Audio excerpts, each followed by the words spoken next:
କେଉଁ ଜୀବର ପାଞ୍ଚଟି ଆଖି ଥାଏ? ଅପସନ୍ ଏ ମହୁମାଛି, ଅପସନ୍ ବି ପ୍ରଜାପତି, ଅପସନ୍ ସି ମଶା, ଅପସନ୍ ଡି ମାଛି।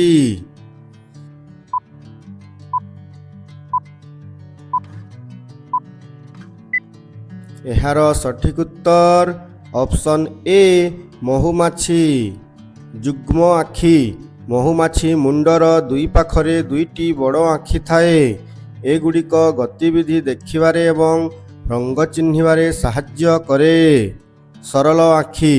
ମୁଣ୍ଡର ଉପର ଭାଗରେ ମଝିରେ ତିନିଟି ଛୋଟ ଆଖି ଥାଏ।